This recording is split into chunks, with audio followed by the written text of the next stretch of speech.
I never thought an empty stretch of highway could change the course of my life, but the morning I turned off County Road 47 and saw the rooftops glinting through the trees, I knew something was wrong. 3 years away shouldn't have erased 40 acres of forest, but it had. The place my grandfather used to call his Cathedral of Pines was gone, replaced by asphalt, manicured lawns, and a carved stone arch that read Ridgeway Estates in gleaming bronze. My name's Ethan Cole, 48, structural engineer, divorced, father of 2. I don't scare easily. But that day, watching moving trucks rumble through what had once been my land, I felt the kind of hollow fear you get when the world forgets your name. Grandpa bought that property in 1970, paid cash, no loans, no partners. He built a single-room cabin and told me it would always stay in the family. When he passed in 2019, the land became mine, clean title, taxes current. I'd planned to scatter his ashes under the tall pines near the creek. Instead, I found cul-de-sacs. I pulled over by a gatehouse made of fake river stone. A guard stepped out, clipboard in hand, mirrored shades hiding his eyes. "Residents only," he said. "I own this property," I told him, showing a photo of the deed on my phone. He smirked. "Sure, and I'm the governor. Turn around, sir." Before I could argue, a white Tesla rolled up behind me. Out stepped a woman in designer sunglasses, mid-50s, posture sharp enough to cut glass. She wore confidence like a tailored suit. "Everything all right here, Mark?" she asked the guard without glancing at me. "He says he owns a development, Ms. Hastings." She turned then, scanning me head to toe, muddy boots, flannel shirt, the exhaustion of someone who's worked for a living. I saw the judgment click behind her smile. "That's adorable," she said. "If you're looking for construction work, our crews are full, but you can leave your resume." "I'm not looking for a job," I said. "My grandfather, Samuel Cole, bought this land 50 years ago. You're standing on private property." Her smile froze. "That's impossible. Ridgeway Estates was acquired through proper channels. The title company confirmed the previous owner abandoned it. Abandonment doesn't apply when taxes are paid," I said. "Every April. You can check the county record." Her jaw tightened. She slid a card from her bag like she was handling something contagious. "You can discuss this with our attorney, Mr. Brenner, but if you trespass again, I'll have the sheriff involved." She snapped a photo of my license plate before walking back to her car. The Tesla glided away, leaving the smell of ozone and arrogance behind. I sat there for a full minute, hands gripping the wheel, pulse hammering. When the guard waved me off again, I turned around, but not because I was done. I was regrouping. That night, every document I had went on my kitchen table: deed, tax receipts, bank statements. Grandpa's handwriting still neat in blue ink. Paid in full, never sell. I'd never been a fighter. Divorce had drained most of that out of me. But seeing Hastings' smug smile lit a fuse I didn't know was still there. The next morning, I called her attorney. His assistant answered in a voice coated with polite poison. "Mr. Brenner is in meetings all week, but he authorized an offer of settlement. $15,000 for a quitclaim deed. If you sign by Friday." I laughed. "You're offering 15 grand for property worth $4 million? "It's a courtesy," she said. "Otherwise, our client will pursue legal remedies for harassment." I hung up before my temper made me say something stupid. My friend Mason, a surveyor in Cheyenne, gave me the name of a property rights attorney, Lydia Tran, known for turning developers inside out in court. Her retainer was more than my mortgage, but I wired the money anyway. Lydia's office smelled of old books and lemon oil. She listened without interrupting, her pen scratching deliberate lines across a yellow pad. When I finished, she said, "You've kept your tax payments?" I slid a folder across the desk. "Every receipt since 2019, plus Grandpa's from decades before." Her eyes flicked over the pages, and for the first time I saw a hint of a smile. Then their claim collapses. Colorado law requires 18 years of continuous possession for adverse ownership, and they haven't even hit one. So we stopped them now. She leaned back. If we do, construction halts. They declare bankruptcy, and you spend 3 years in litigation with 90 homeowners who bought in good faith. Or, she tapped her pen against the folder. We let them finish. Then we sue. Once the houses are built, they'll have committed fraud on a federal level. You'll own 90 finished homes and the ground under them. I stared. You're saying I should let them build on my land. I'm saying patience wins wars, she replied. Document everything. Every permit. Every nail hammered. Every letter they send. When the time comes, we'll have a mountain of evidence. It felt reckless, but the logic was airtight. I signed a retainer agreement. My stomach nodded with equal parts fear and resolve.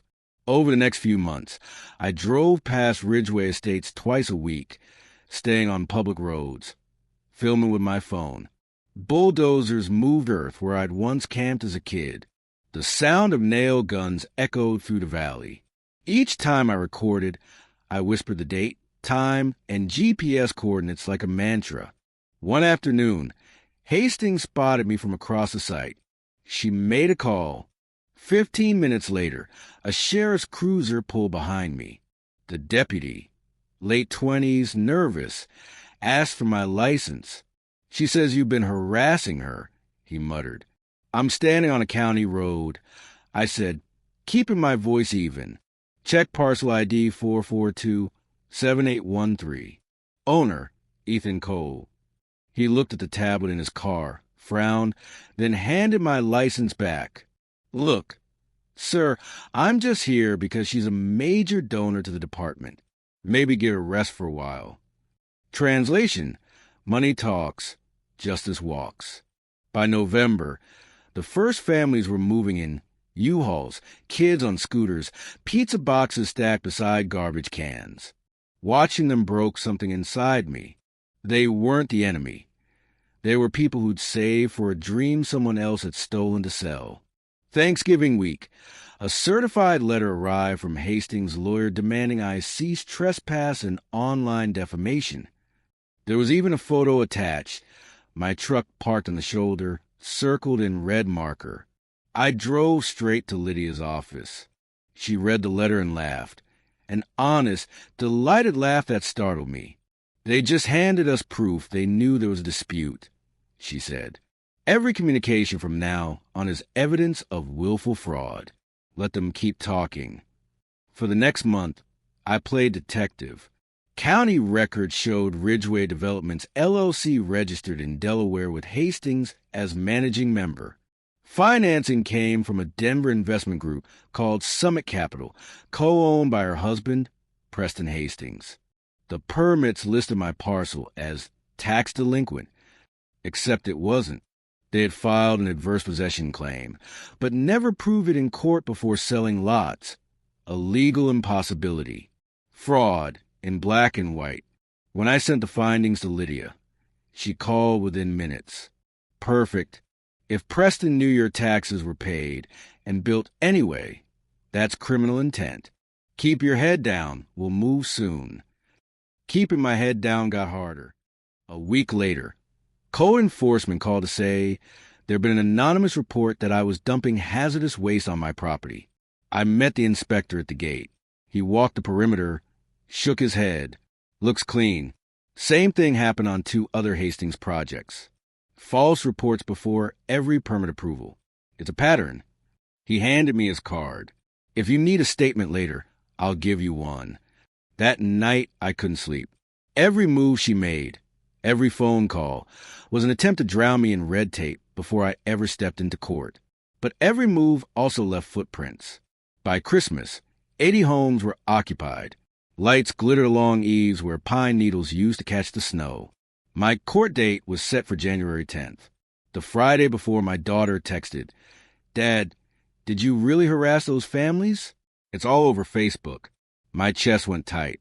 Hastings had posted a community watch alert. Beware local man Ethan Cole, stalking Ridgeway Estates, photographing children, claiming false ownership. Hundreds of comments. Strangers calling me a predator. Someone even posted my license plate. I called Lydia, voice shaking. She's calling me a pedophile. She's calling you desperate, Lydia said calmly. It's defamation. Don't respond. Screenshot everything. By midnight, the post had 1,000 shares. The next morning, my boss pulled me into his office. Ethan, I believe you, he said, but the school district project's nervous about headlines. 2 weeks paid leave. Sort this out and come back.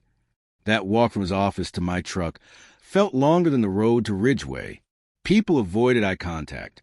One co-worker who used to share lunch crossed the hallway without a word. That night, someone spray-painted pervert across my garage door. The spray paint stayed there for 3 days. I didn't have a heart to wash it off. Part of me wanted every neighbor who slowed their car in front of my house to see what this fight was costing me. The smell of solvent and fear hung in the air. I filed a police report. The officer who came, Patterson, looked like he'd rather be anywhere else. He took photos, asked if I had enemies. Only people building a subdivision on my land, I said. He didn't laugh. We'll increase patrols, he promised, but the words felt weightless.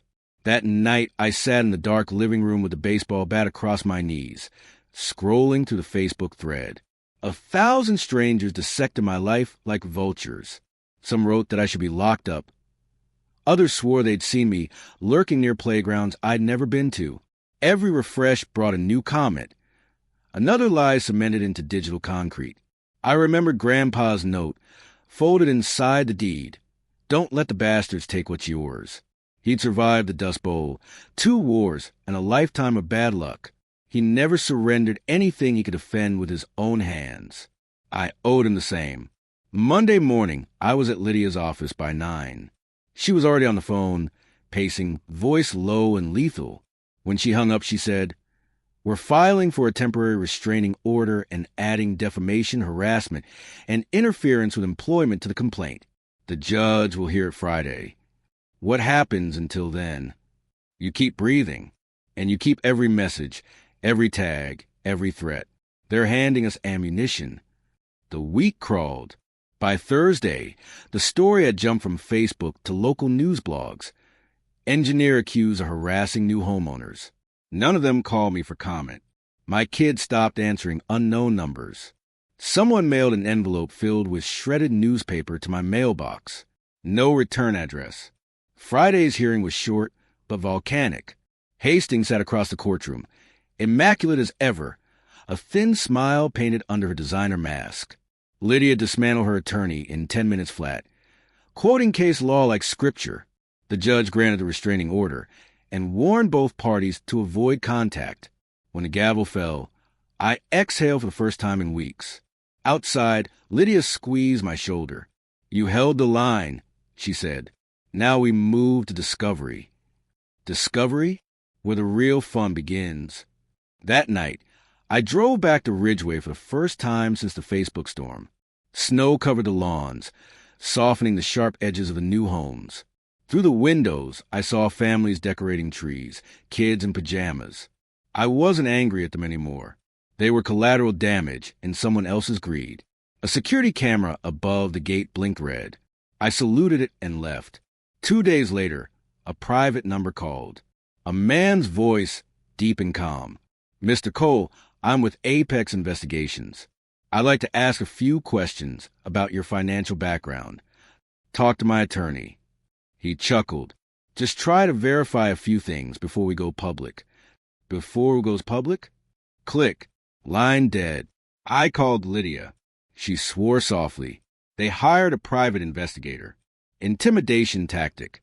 If he contact your family, record it. He did. 3 days later. Showed up at my son Luke's restaurant asking if I had anger issues. Luke called me shaking with rage and fear. Lydia filed a motion that afternoon accusing the Hastings of witness tampering. Every escalation they attempted only deepened the paper trail. But the stress was eating through my days. Sleep vanished. I lived on coffee and anxiety, waiting for the next punch. On New Year's Eve, I drove to the mountains, parked by what used to be our cabin site, and sat in the truck with the heater running. Midnight fireworks flickered over the new subdivision in the distance. 96 homes. 96 symbols of everything they'd stolen. I promised myself that by next New Year's Eve, I'd have them back, or burn their empire down trying. When I got home, an email from the IRS was waiting. Your 2021 return has been selected for review. I laughed out loud, the sound brittle. Of course it has, I told the empty room. Lydia wasn't surprised. Anonymous tip, probably Apex again, will subpoena their client list. January blurred into a loop of depositions and dread. Lydia worked like a machine, tracking permits, tracing wire transfers, lining up witnesses. She found a whistleblower, a junior accountant from Summit Capital who'd seen the falsified land title documents. The kid was terrified but ready to talk. Meanwhile, I became a ghost in my own town. Parents whispered when I entered the grocery store. Old friends pretended not to see me. Even the barista at my usual coffee place switched shifts. Reputation is a fragile thing. Once cracked, it never fits right again. The court date loomed. Lydia wanted me calm and invisible until then. Let them think you're beaten, she said. They're always most careless right before they fall. She was right. A week before trial, she called at midnight, voice electric. We got the email. What email? From Preston Hastings to his wife. Internal correspondence from last February. It proves they knew you owned the land and decided to build anyway. I felt the world tilt around me. How did you get it? A whistleblower. Same accountant. He's been sitting on it for months. Is it enough? It's the kill shot, she said. For the first time in months, I slept 8 straight hours. Trial prep consumed the next few days, statements, exhibits, a crash course in courtroom etiquette. Lydia was precise. When to speak, when to look at the judge, when to shut up. You're the truth, Ethan, she told me. Let them drown in their lies. The morning of the hearing, the courthouse steps were lined with reporters. Word had leaked. My daughter waited beside me. Chin high. You ready, Dad? She asked. Not really, I said, but Grandpa would be. Inside, the air smelled of polish and nerves. Cassandra Hastings, still flawless, sat with her husband and a small army of lawyers. They looked like a corporate advertisement for arrogance. Lydia's confidence was quiet, surgical. When the judge entered, everyone rose. My pulse thudded loud enough to hear. And that's when Lydia dropped a grenade. Lydia set her folder on the table, like she was placing a bomb on a metronome. The room felt too small suddenly, every breath louder than it should have been. She looked at the judge, then at Preston Hastings, then at me, as if measuring the exact moment the world tilted. Your Honor, she said, voice low and controlled, we intend to introduce Exhibit A, an internal email from Preston Hastings to Cassandra Hastings, dated February 18th, 2022, demonstrating the defendant's knowledge of Mr. Cole's continuous tax payments and intent to proceed regardless. We will also call a witness who received this email and will attest to its provenance. Preston's hand tightened on the legal pad in front of him. His fingers went white at the knuckles. Cassandra's face didn't change. Practice armor, but there was a tremor in the water glass she had been pretending not to touch. Kier, Hastings' lead counsel, rose, smooth like oil. Objection, Your Honor. Hearsay. Authentication required. This document was not in the original binders we received. We request a brief recess to examine its chain of custody. Judge Ramirez, who had become my North Star through the last months. Stern, no nonsense, not the sort to let theatrics override substance. Didn't even glance at him. Security, guard the door, please, she said to a bailiff, then looked at Lydia. Ms. Tran, authenticate. Lydia didn't hesitate. She stood and walked in front of the table with the calm of someone who'd rehearsed this moment in the quiet of nights that smelled of coffee and exhaustion. She didn't read the email to the court like a speech. She laid out the paper trail that proved it came from Preston's account, the metadata from the whistleblower, the corroborating testimony of a former Summit Capital accountant who would swear under oath that he'd seen Preston draft a message and that it was sent from his company address. The courtroom buzzed like an insect hive. Reporters leaned forward, cameras tilted in unison. Preston's attorney sputtered a little, the first sign of real trouble. Cassandra's face remained carefully blank, but her fingers drummed an anxious, precise rhythm against the table. Then Lydia did something small that felt enormous. She asked to have the email displayed on the big monitor the courthouse used for filings. The judge allowed it with a curt nod. The words on the screen were clinical, corporate, and worse, the murder weapon of intent. "We have a window." It read in sterile black text. "Flint parcel is in tax record, but our title counsel says a soft play may create a fait accompli. File AP claim, push permits. Sell lots pre-judgment. If challenged, bankruptcy and settlement is acceptable cost. Proceed." P. A murmur rippled through the room, like wind over grass. Cassandra's lips pressed, so thin they nearly vanished. Preston's face went from pale to the ugly, clammy color of someone realizing the net is no longer a theory, but an iron trap. Keir stood, face of masked professional outrage. "This is a fabrication. We demand the source appear and testify to the chain of custody. We move to strike." Lydia didn't blink. "We produced the whistleblower today under seal. He will be sworn. If the defense wishes, they can depose him. But the facts are plain, and the email's metadata has been authenticated by independent cyberforensics." Judge Ramirez folded her hands. "Mr. Hastings, do you wish to respond to the content of this email?" Preston swallowed. For a moment, he looked like every small, human thing inside him was being extracted. "This is taken out of context," he said. "We relied on counsel. There were discussions, strategies. Nothing was finalized." Lydia's voice, when she answered, had the kind of calm that doesn't need to be loud to hurt. "Mr. Hastings drafted an internal risk memo. Your Honor, drafting a plan to intentionally create a legal fiction to sell property is not strategy. It's fraud." The judge's eyes cut through the room. "Counsel, we will not turn this courtroom into a theater. The matter for today is the sanctions motion and discovery disputes. However, given the new evidence and severity of the allegations, I am ordering expedited discovery. I am also referring the apparent misrepresentations to the district attorney's office for preliminary review. Proceed." It was more than I dare hope for. The referral snapped in the air like a live wire. Lydia turned once toward me and mouthed, "Breathe." I tried. My lungs complied. Shallow and miraculous. After the judge recessed for 15 minutes, the press scrum outside the courthouse felt like a mob at a gladiator ring. Lydia guided me through the crowd with practiced ease. Cameras flashed. Reporters shouted questions. I gave only 3 sentences short, factual, measured. "We have evidence of intentional fraud. The court has ordered expedited discovery. My goal is to protect the homeowners and restore the property my grandfather left me." That night, the world tilted faster. The story exploded across local and then regional outlets. Developer accused of running land fait accompli scheme. Social feeds carved the email up and made of it 1,000 bite-sized outrages. For every sympathetic message, there were 10 people who still believed Hastings' initial narrative, who saw only a rich woman under assault. The internet is a noisy place where nuance goes to die. Weeks became a series of sharp-edged tasks.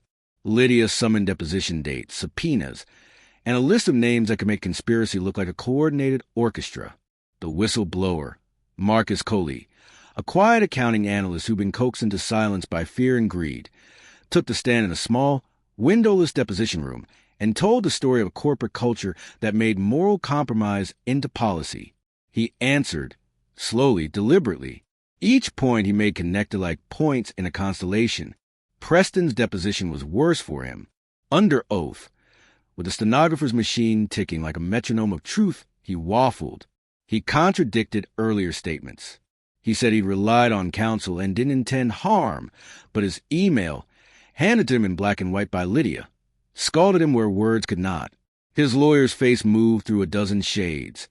Disbelief, then anger, then the exhausted resignation of someone who knows the house is burning and the fire department has already been called. Cassandra invoked the fifth when asked to testify.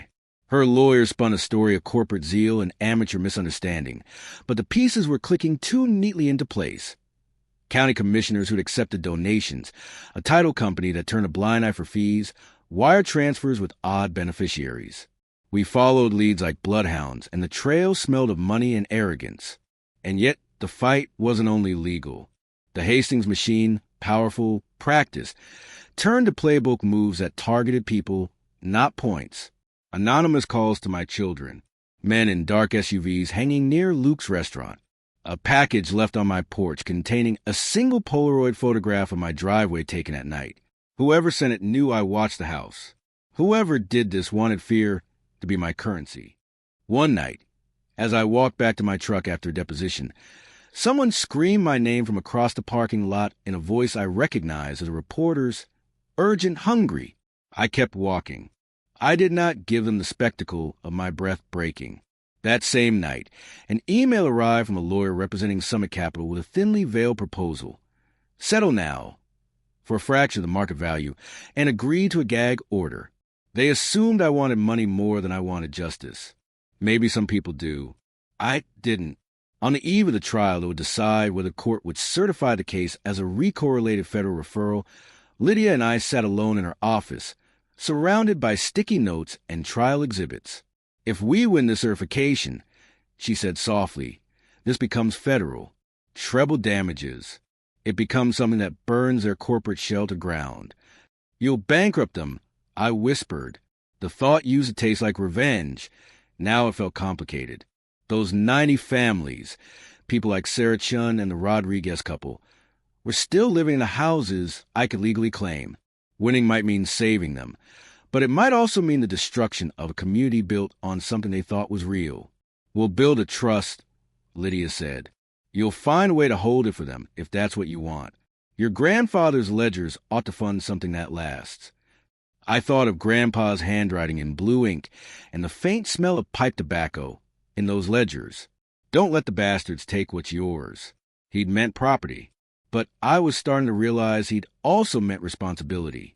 The trial began with argument about jurisdiction, evidence admissibility, and whether the pattern of behavior constituted RICO.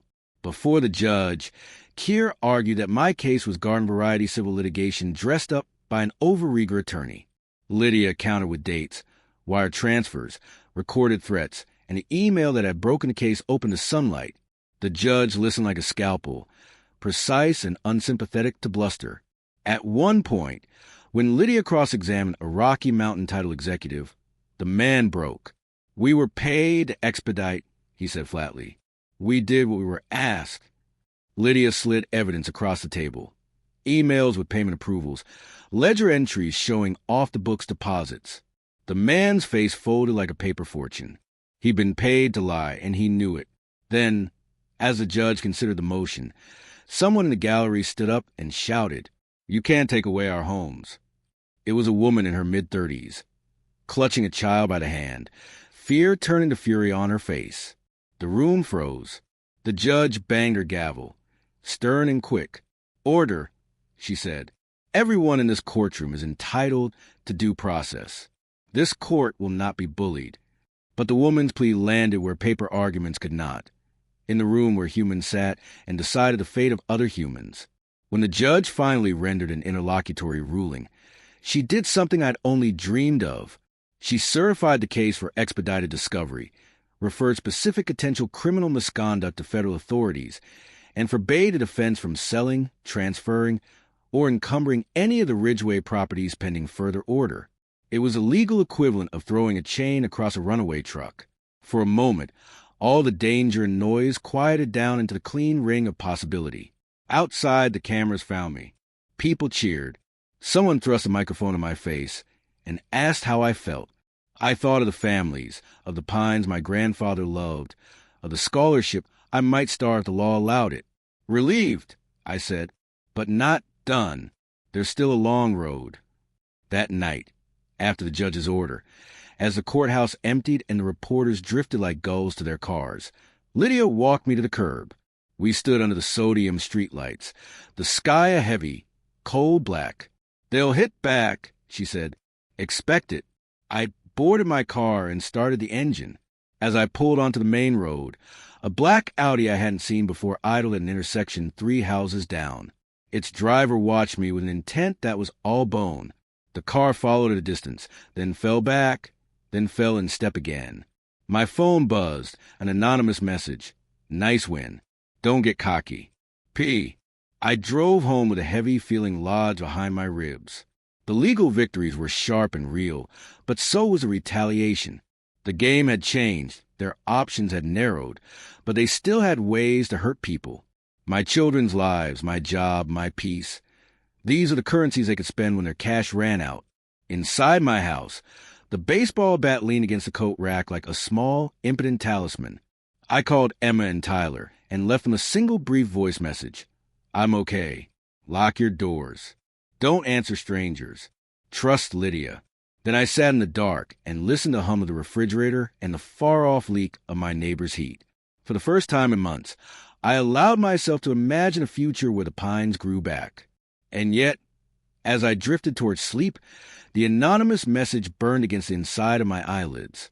Preston's email had started the avalanche. Now someone had sent a note that felt like a father lowering a match to a pile of dry tinder. The next morning, there was a forwarded article in my inbox with the headline, Developers Arrest Imminent? Sources say federal probe intensifying. Below it, an image of my grandfather's ledger on my kitchen table had been posted. A picture taken, as Lydia later proved, from inside of my home. Someone had been inside my house again. When I called her, Lydia's voice was flat, working through options she'd already considered. We step up security. We file for witness protection from Marcus if needed. We notify the U.S. attorney. But I need you to promise me one thing. No more solo visits to the property. Ever. I promised. I did not sleep that night. Outside, the Audi idled in the lane again, a dark silhouette against the sodium lights. Whoever was driving it had all the arrogance of people who believe money can replace friends, decency, and, most dangerous of all, conscience. Part 1 ends not with court verdict or a clean victory, but with the knowledge that we had struck a blow, and the other side was wounded and dangerous. The pines were still gone. The houses still stood. But for the first time since I pulled off County Road 47 and seen Ridgeway Estates glimmer where my forest had been, I felt like I might have a chance to get something back. And the next move would not be made by me alone. The knock came just after dawn. 3 sharp raps that made my pulse stutter. I hadn't slept, just drifted in the blue half-light while the refrigerator hummed, and the Audi's shadow stayed parked at the end of the lane. When I opened the door, 2 people in dark coats stood on the porch, badges catching the early sun. Mr. Cole, the woman said. Agent Diana Ruiz, FBI. This is Special Agent Nate Keller. We like to talk about Ridgeway Estates. They stepped inside like they already owned the air. Ruiz was mid-30s, hair pulled tight, eyes sharp enough to measure lies. Keller was older, the kind of man who could fade into a crowd even in a suit. They declined coffee and got straight to it. We've been reviewing Judge Ramirez's referral. Ruiz said, We believe your case overlaps with a broader investigation, bank fraud, shell companies, campaign finance irregularities. Ridgeway is one spoke in a wheel that turns through 3 states. I just stared. You're saying there are more victims?